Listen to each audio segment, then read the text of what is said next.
I'm really excited. We did another vlog just to kind of test out and show you guys how it's done. So I'm really happy to introduce today's guest on here, which I met Ella Glasgow at an event at CEO Space. And what I was really excited about was that she really put some points out there about voices when we are on our podcast or at video or whatever we do that requires our voice, about how it can help us and how it can hurt us. So Ella Glasgow is known as the Voice Success Coach. She helps women in business improve their vocal quality so that they can be heard and get the results they want. She's the creator of Command Your Stage program and the Permission to Dream system. She teaches vocal technique, stage presence, goal clarity, helping professional women boost their confidence, pursue their life goals, and speak the truth in an undeniably assured way. Welcome, Ella. I'm so excited to hear you talk about this today, because I don't think we really understand a lot of times the impact that our voice has on our content. It has so much impact. First of all, hey everybody, what's going down? I'm super excited to be here, and thank you so much, Juliet, for having me on today. But you're right. What your voice is doing is either helping you or hurting you in regard to the colors that are coming out of your mouth, because oftentimes we are unaware of what our sounds are doing to the person who's listening to us. So it would behoove us to become aware of those things, because oftentimes you may have thought that you were saying one thing, and I bet you if anybody that's watching right now, how many times have you said something that in your own mind you had this idea of what it was you were saying, the outcome that you needed to have happen, and the person you were speaking to responded in a completely opposite way. Like you thought that you were being so nice and you were saying something so sweet. I'm thinking about my husband right now. And you were saying something so sweet, and the way that it was taken was completely not the way that you were giving it. And it has a lot to do with the colors that you're choosing or not choosing to use with the people that you're communicating with, whether that be your spouse or an audience of people. Those colors are incredibly important to get us to listen to you, to get us to want to go with you, whatever direction it is that you're asking us to go, because your vocal colors are painting a picture that makes us actually want to sit and listen. And you probably have recognized this on a subconscious level. If you haven't consciously thought about it before, those are the things, those are the reasons why you want to listen to somebody or don't want to listen to somebody. The vocal colors that they're using are causing you to feel a certain way. And you may not be able to describe it in a technical way, but physically you've embodied the sound that they've given to you, or the person listening to you has embodied the sound that you've given to them. And when we're not aware of the sounds that we're using, our voice could betray us. That's so interesting. So are you talking about like inflection or tone? Because what comes to mind when you're talking about that for me is, when we text, and, I'm one of those people who's really inept at it. So I'm texting to my children in caps and they're like, why are you yelling at me? Are you talking about that kind of only with your voice? Yeah, I'm talking about inflection. It's inflection, it's tone, it's dynamic. It's all of those things rolled into one. And, obviously on our time together today, I won't be able to get down into the nitty-gritty technique of it all. But honestly, the first step is becoming aware of what's coming out of your mouth. Can I give you a for instance? Sure, because things come out of my mouth all the time that aren't meant to. So please do. Okay. So for instance, and you can try this, you at home watching, you can actually try this. I would encourage you to gather your recording device and record your voice saying something short and sweet. Maybe it's a text that's on your phone, and choose an emotion, a very simple emotion like happy or sad or fear, something easy, okay? And you're going to say that little short phrase. Try not to let it be anything longer than, 5 to 10 words. But say that phrase out loud, record yourself, and see if the sound that came out when you listen back to it, did it sound sad or happy or whatever emotion you chose? And record it again. Choose a different emotion. Does it sound different to the one that you did before? I did this with a lady that I spoke with a few weeks ago, and she's a trainer, and she runs a really cool course, and she was telling me that her voice is something that, although people love the course material, that she often gets the remark that sometimes she sounds a bit too young. And so that has to do with the colors that she's choosing and the way that she's choosing to make sounds with her voice, the dynamics that she's choosing to use. But what I had her do was this particular test. And instead of her recording it, I actually said back to her the exact way that she said it to me. And she had sad and fear is what she had. And when I said it back to her, I said, or first I asked her, what did she notice when she said it before I said it back to her?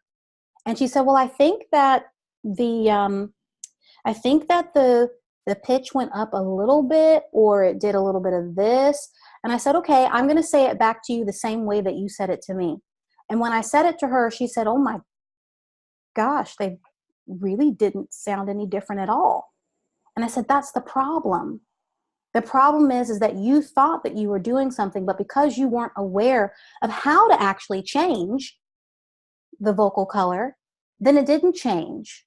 And it's something that has to be practiced. It's something that you have to be made aware of and consciously do until it becomes your first nature, I like to say. I don't like to say second nature. So I have a question about that. Yeah. So I'm really critical of my own voice. When I listen to recordings, I literally think I sound like Mickey Mouse. Is it better for me to listen to my own recording and make that assessment, or to maybe take it to a friend or a colleague and say, do you hear a difference? Or what does this sound like to you? Because I'm not sure my own voice because I'm very critical about it. Okay. I'm so glad that you brought this up. All right.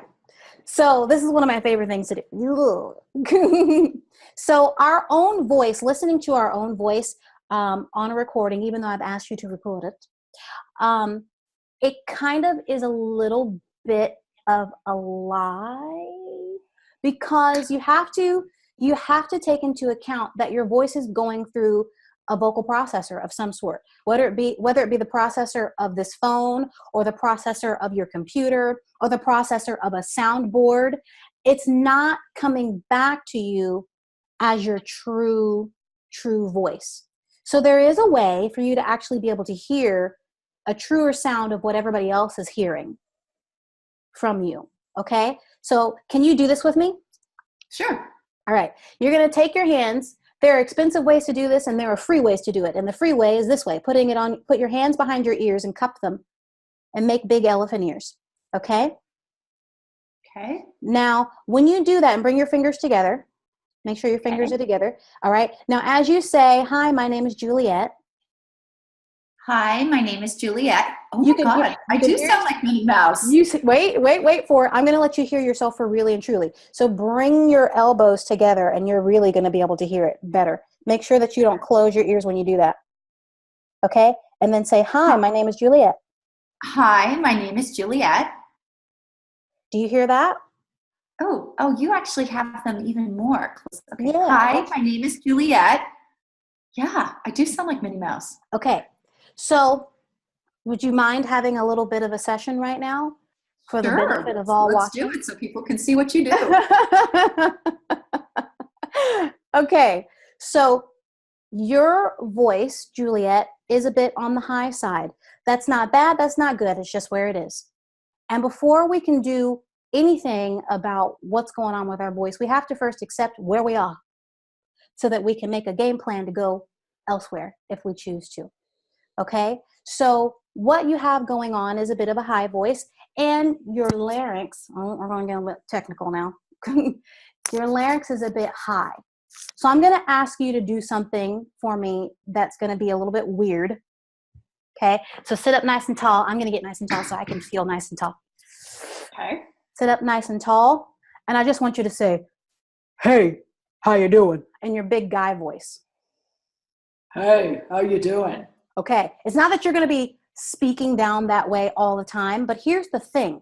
We can change the shape of our vocal cavity to a great extent. The size and shape of your vocal cavity is what is determining the size of your voice, the colors of your voice that are coming out.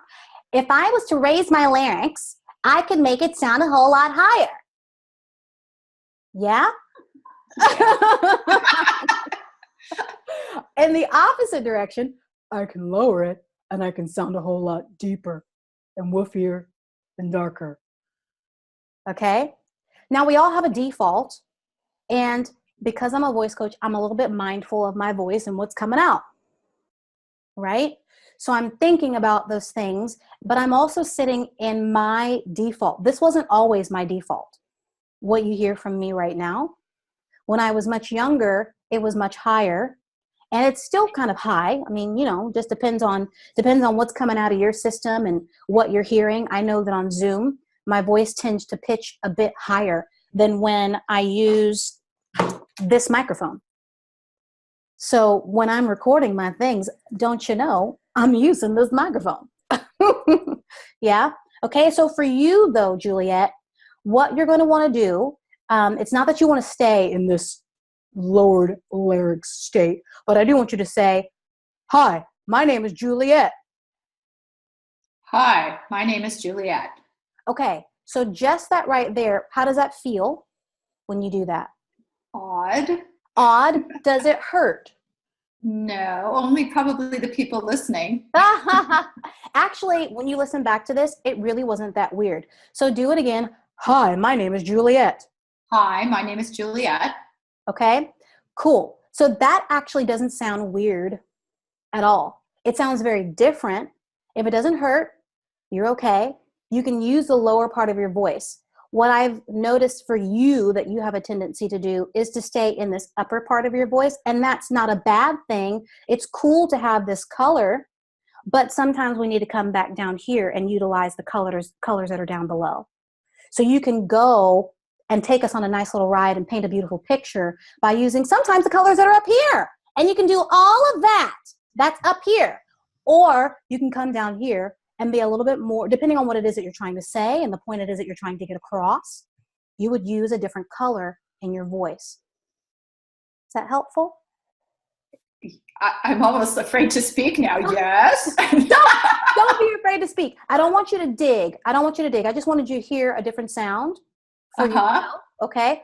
Don't be afraid to speak. And it's so funny because every time somebody finds out that this is what I do, then they're like, "Are you judging me?" Is that like when you meet a psychologist or psychiatrist at a cocktail party and you're like, "I'm not saying anything because you're going to come up with some complex that I must own." I'm not judging you. I'm not judging you at all. It just so happens that we're on this call and you asked me a question that actually would be helpful for other people. But out in the regular everyday world, I turn that off to a certain extent, or else I'd literally be analyzing everybody. And honestly, at the end of the day, it's not me that you need to be concerned about, because your audience, not just you, Juliet, but you out there in the wide, wide video world, your audience is judging you already with the colors that are coming out of your mouth or not. So you need to be aware of what colors you're presenting to them. What picture are you presenting to them? What picture are you painting for them? And there are ways and means by which you can start exploring other colors. So Juliet, the actual exercise that I would encourage you to do, and it's one that I would encourage everyone to do, it's vocal play. Da, da, da, da. I don't even know if I can do that. Well, you don't have to do that. I have to ask you, do you do voices like Porky Pig and the Roadrunner? And can you actually learn to do that when you work with your voice like that? Is that how people? Yeah, you can learn to do that. Cartoon character voices do it. Yeah, you can learn to do that. Do I do that? No, but I will tell you who I do. Because for a moment in time, I was a Tina Turner impersonator, and sometimes I still am. A what kind of impersonator? A Tina Turner impersonator. Oh my gosh! So, are you going to show us your legs? I can't show you my.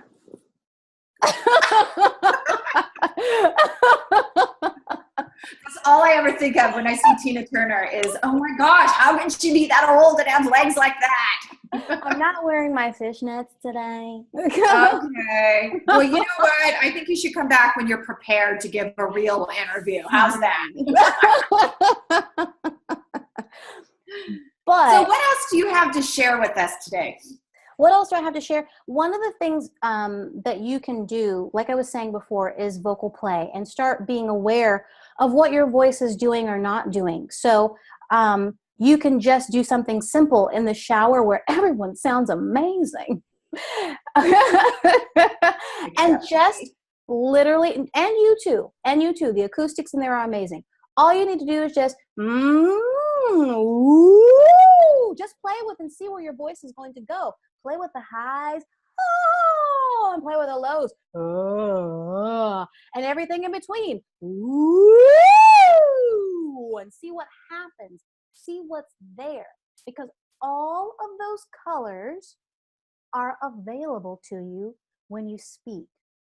Now, the other part of this that's really, really important that I don't necessarily have the time to get into today, but that I would be happy to send to everyone later, is a breathing exercise. Because at the end of the day, the thing that initiates the voice is the breath. And when that is not working properly, then it's hard for us to really support the sound in a way that is conducive to us speaking all of these weird, wonderful tones that we may want to use. No, yeah. This is great stuff because I'm a runner and I know I don't breathe right. And it's hard to work on. So you're actually going to make my running time better as well as my voice, right? You see, there's so many applications. But yeah, so I'll do it with you quickly now, and then I will send it to you. I will send it to you specifically, Juliet, but if anybody else wants it, I'm happy to give that to them as well. And we can create a link for that for people to be able to download this breathing exercise. So the exercise, I like to call it the sippy snake. The sippy snake, excuse me, and you will find out why in a moment. Typically, I do this exercise with my clients lying down on the floor, and it's one that's common amongst us voice coaches. Has a long-standing tradition. Excuse me, you might have to edit my cough sound. I think it just see you. All right. So you're typically going to do this lying down on the floor, and you're going to lie down on your back. You're going to get a book that is about the weight of a Harry Potter book. I haven't read Harry Potter books, so I just know they're heavy. Okay, but if it's on your chest, you're getting it by osmosis, right? It's going to not be on your chest. You're actually going to put this book on your belly, okay? Oh. And the reason why we're putting it on our belly is because when our body is not, we're not paying attention to it, it's doing everything it's supposed to do. But for whatever reason, whenever we begin to speak or sing, for those of you that sing, whenever we get in front of people, we stop the processes that are natural to our body. And we have to allow those processes to work the way that they were meant to support the sound coming out of your mouth. We can actually do this right now, just sitting here. And put your hand on your belly. You can't see my belly, but pretend you can. I've got my hands on my belly. Okay. And what I want you to do with your shoulders nice and relaxed, yeah, is just allow your body to breathe. Just breathe. Don't try and breathe. Don't think about breathing. Just let it do it. You know how hard it is to breathe when you're thinking about breathing? I know. Close your eyes. Close your eyes. And just let your body be. It might take you a couple of minutes to let go and allow.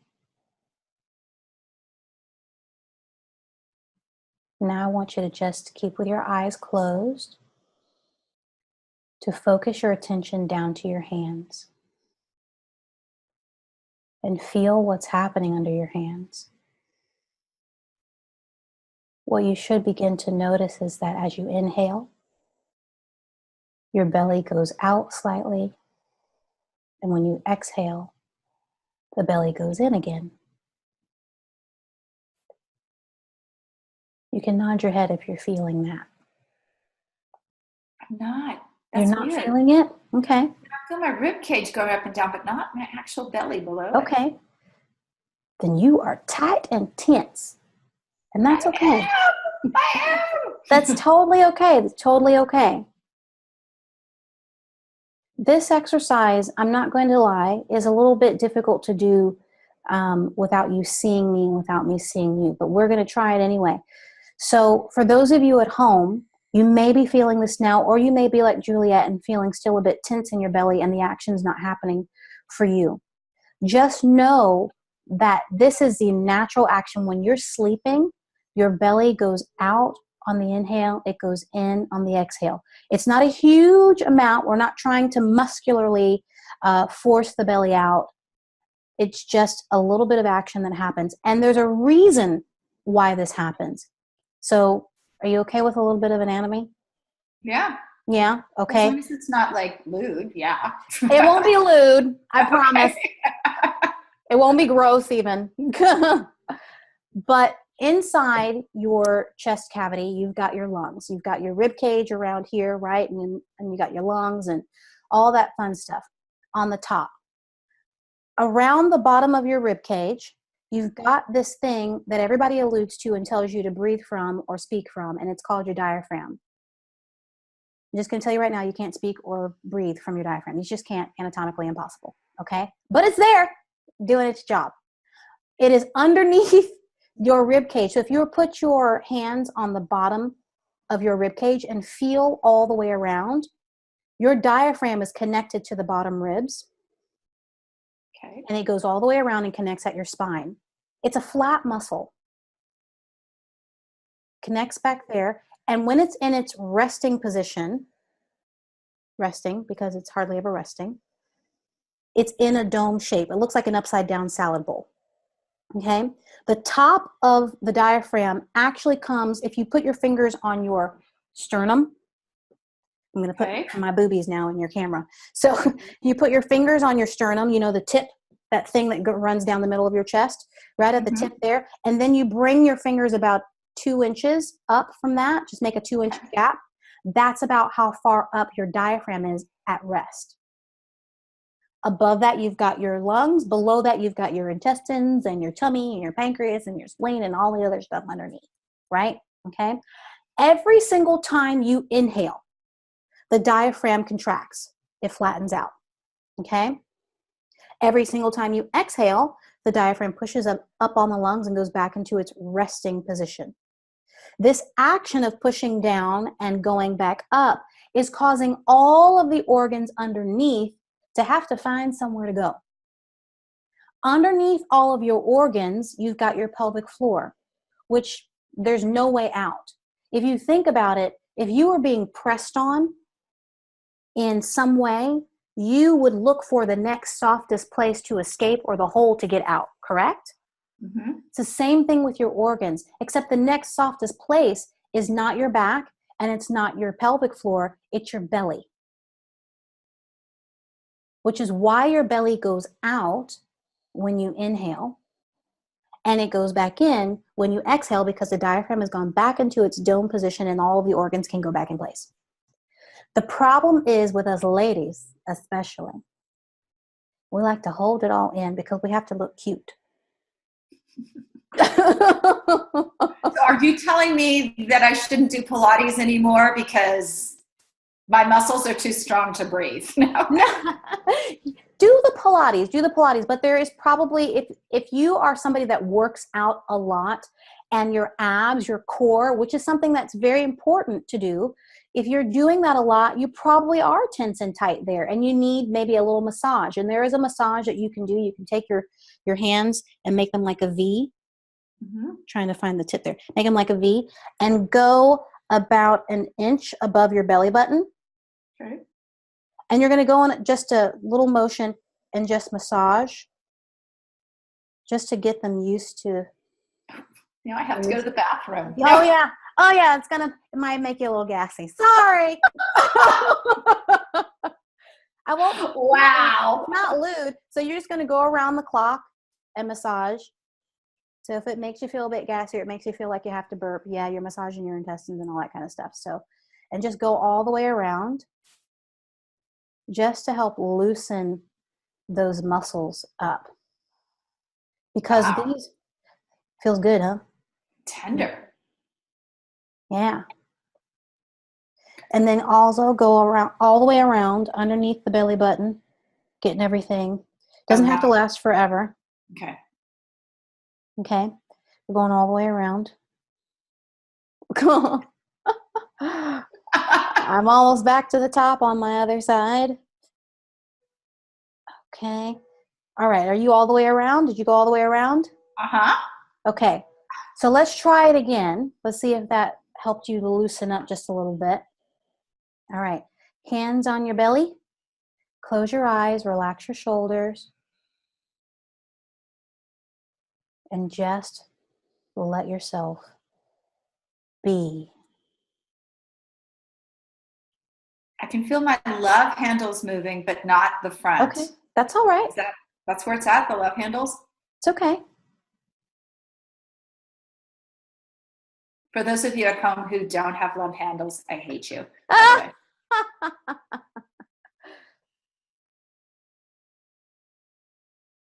Okay. Yeah. Yeah. Starting to feel it trying to wake up a little bit? Yeah. Okay. So we want that natural process of the in and out to happen. And you've brought up a very important point that if you work out a lot, those muscles may be very, very tight and you may have to do some work to them to loosen them up so that you can actually allow the natural action of your body to happen. And as I was saying before, it's not something that's going to be a huge amount. I was going to try and stand up and show you, but I don't really have any room to do it. So I'm sorry. That's okay. But it's not like you're trying to have it be like, out and in and out. There is a part in the process, without getting too deep into it, that we will use our abdominal muscles to help create a consistent airflow with the sound. But before we can even get into that, we need to let this action, this natural action, become something that is natural for us again.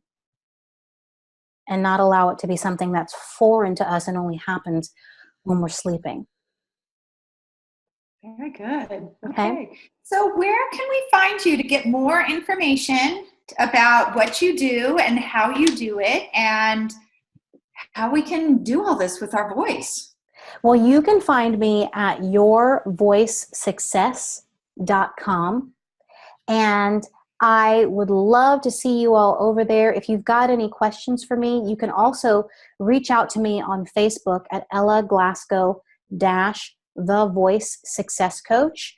And you can message me, ask me your questions.